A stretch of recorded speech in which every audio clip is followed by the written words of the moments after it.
ఇస్తానని చెప్పి 32,400 కోట్లు ఇప్పటికి మనకి రావాల్సిన అమౌంట్ మహిళలకి ఇవ్వకపోవడం చాలా దారుణం. చంద్రబాబు నాయుడు మరొకసారి సభ మన కర్నూలు సభలో వచ్చి మోసపూరితం చేయడం మరొకసారి జరగడం. మహిళలకు ఇప్పటికైనా కళ్ళు తెరుచుకొని మనం వినాలి. చంద్రబాబు నాయుడు గారి మాటలు మన నీటిలో బుడగలాంటివి. మన ఇలా చేయడం వలన ఎంతమంది మహిళలు చాలా బాధపడడం, కర్నూలులో చెప్పడం శ్రీనిధి పథకం సమాధి చేయడం చాలా బాధాకరం. ఇంకా మన లోకేష్ గారు రెడ్ బుక్ రాజ్యాంగమే నడుస్తుంది అండ్ వైసీపీ నాయకులని మాత్రం టార్గెట్ చేయడం చాలా బాధాకరం.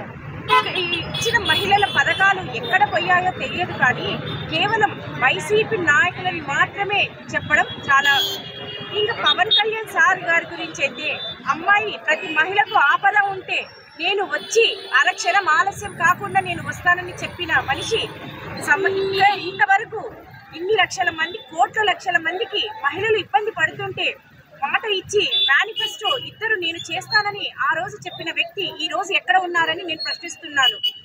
ఇప్పటికైనా మహిళలు గుర్తించాలి. మన వైసీపీ ప్రభుత్వంలో ఇదే బటన్ నొక్కి జగన్ గారు మహిళలకు డైరెక్ట్ గా అమౌంట్ వేసేవారు. అదంతా చాలా ఎగతాళి చేశారు. కానీ ఇప్పుడు మీరు చూడాల్సిన విషయం ఏంటంటే, మనం ఇంత మహిళలకు కర్నూలు సభలో దారుణంగా చెప్పి శ్రీనిధి పథకాన్ని సమాధి చేయడం చాలా బాధాకరం. అది కర్నూలులో చెప్పడం ఒక పథకం ఎంత దారుణం అంటే చాలా దారుణం.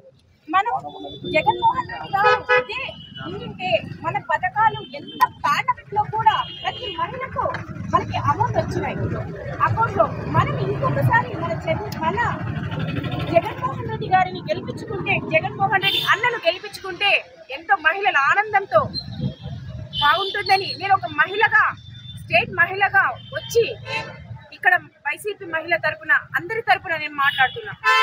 43వ వార్డు కార్పొరేటర్ మాట్లాడేది. ఇక్కడ మా ఏరియా వాళ్ళంతా వచ్చినారు, అంతా పని చేసుకునే వాళ్ళే లేరు. ఎవరి ఏరియా మాకు పిల్లలకు ఫీజులు అవి కూడా కట్టలేని పరిస్థితి. అమ్మఒడి చేస్తానే, సేద చేస్తానే అని 6 పథకాలు చెప్పినాడు ఆయన ఎక్కేటప్పుడు. నేను వచ్చిన మడత రోజు ఇస్తానని చెప్పినాడు ప్రజలకి. ఇంతవరకు పవన్ కళ్యాణ్ ఏమన్నాడు, ఆడి ప్రజలకి ఏది జరిగినా తాట తీస్తా అన్నాడు. ఆయన ఏరియాలో జరిగితే ఇప్పుడు చెప్పే దిక్కు లేదు. అది ఎవరు అడగాల? ఎక్కడుండవు నువ్వు ఇంతవరకు? అమ్మఒడి అని ఇప్పుడు నిన్న కర్నూలుకి వచ్చి చంద్రబాబు నాయుడు లేదు, చైతన్య లేదు, సమాధి అయిపోయింది. అప్పు అంటే నువ్వు అయ్యేలా నగదు ఇచ్చిపోతుంది. జగన్మోహన్ రెడ్డికి నువ్వు అప్పు పెట్టే పోతే కదా. మనదే హైదరాబాద్ లో కేసీఆర్ నడిపినా అప్పయ్యి ప్రజలతో అప్పు రాజకీయ నాయకులు చేసే పెడుతున్నారు. అప్పు చేసైనా ఫలాను పథకం ఇస్తానేది ప్రతి ఒక్కటి ఇచ్చి జగన్మోహన్ రెడ్డి పథకం లెక్క ఎవడు ఇయ్యరు చెప్తుండే. నేను తొమ్మిది మొగోడు కాబట్టి చెప్పినది మడతరోజు సంతకం చేసిన మడతరోజు చేసినాడు.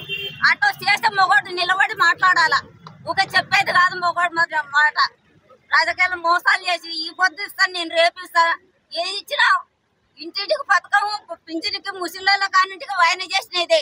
లేకుంటే నీ రాజకీయం 34 రాజకీయంలో ఎండలు పట్టుకొని తిరిగిరి. ఒకనాడనే చేసినావా? ఏది ఒక్క 6 పథకం బస్సు అంటివి, అమ్మఒడి అంటివి, ఇంట్లో ఎంతమంది ఉంటే అంతమందికి ఇస్తాంటి. ఒక్కరికైనా గతి లేదు నీ కాడ. అప్పు అంటున్నావు, ఏమిస్తావు నువ్వు? చెత్తవడవు. తండ్రికి తల్లికి ఒక్క మాట నిజం చెప్పాలి. అబద్ధం చెప్పి ప్రజల్ని మోసం చేయకూడదు. ఎప్పటికైనా నీతి నిజాత అనేది ఉంటే ఎక్కడ పోయినా గెలుస్తావు. ఈసారి వచ్చినావు ప్రజలు మోసాలు రానిస్తారా? వచ్చేది వాళ్ళు ఎవట్లయింది, నువ్వు ఎక్కడికి గెలుస్తావు? ఒక్కసారి మోసపోతావు, సారా మోసుకోపోరని నేను కోరుతుంటా. కర్నూలుకి వచ్చి శ్రీనిధి దాని గురించి గొప్పగా చెప్పలేనాడు. ఏమని ఇవ్వడం లేదు అని. 2 సంవత్సరం ఏమో అమ్మఒడే లేదు, శ్రీనిధి లేదన్నాడు, బస్సు లేదు, ఏమి లేదు, అన్ని పథకాలన్నీ జీరో. ఏమంటే జగన్మోహన్ రెడ్డితో పాటు ఛాలెంజ్ చేశాడు. ఏమని బటన్ ఎత్తుతాడు ముసలోళ్ళకి అన్నాడు. నువ్వు ముసలోనివే, పట్టణాన్ని వస్తే జనాలకు వేయాలి కదా. ఆ పట్టణ వస్తే లేకున్నావు, మాట తప్పినావు,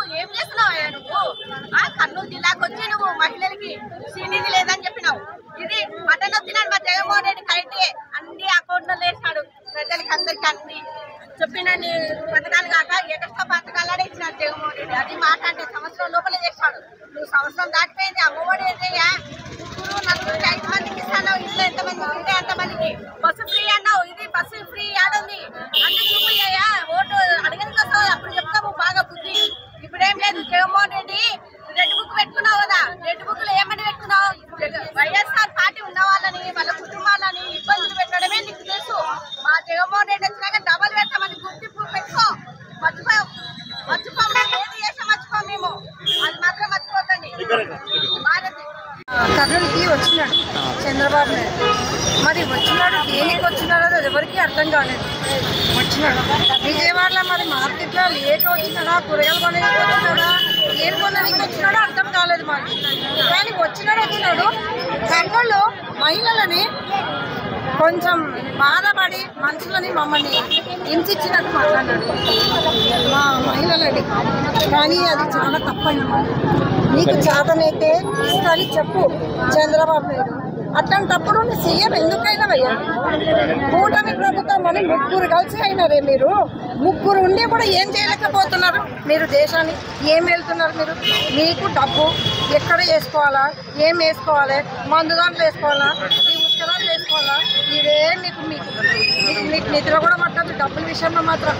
మా జగనన్న ప్రభుత్వంలో ఉన్నప్పుడు ప్రజలకు చెయ్యాలా, ఏం చెయ్యాలి, వీర వాళ్ళు ఎంతమంది ఉన్నారు, ప్రజలు ఎంతమంది ఉన్నారు, అమ్మఒడికి ఎవరికి ఇవ్వాలి, నెల రాగానే ఆయనకు ఒక టెన్షన్ ఇస్తుంది.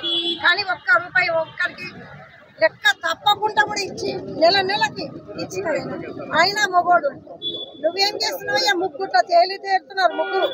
మళ్ళీ డిప్యూటీ సీఎం ఏం చేస్తున్నాడయ్యా, ఈయన పవన్ కళ్యాణ్ ఏం చేస్తున్నాడు అసలుకి. ప్రతి ఒక్కరికి నేను చేస్తా, నేను వాళ్ళ తాట తీస్తా, వీళ్ళ తాట తీస్తాను, ఇక్కడే వచ్చినాను. అది కంకరం కట్టుకున్నావా. నేను అసలు గెలిచినా, ఎందుకు గెలిచినాను, దేనికి వచ్చినాను, ప్రజలకు చేయనికి. నేను నమ్మి మోసం అయ్యి జనాలు వేసినారు. అందుకు కర్నూలు మహిళలకి నాకు బాధాకరణమైంది. నిన్న వచ్చి చెప్పిన శ్రీనిధి నేను వేస్తానని మళ్ళీ ఇప్పుడు మాట తప్పారు. మేము ఎవరికి చెప్పుకోవాలి నేను ప్రజలందరూ మాత్రము ఖచ్చితంగా ఈసారి మాత్రం నీకు ఉంటుంది. మళ్ళీ మా ప్రభుత్వం వచ్చినప్పుడు నీ కథ మీ తాట మేము తీస్తాం, అది గుర్తించుకోండి. ఫస్ట్ మంగమ్మ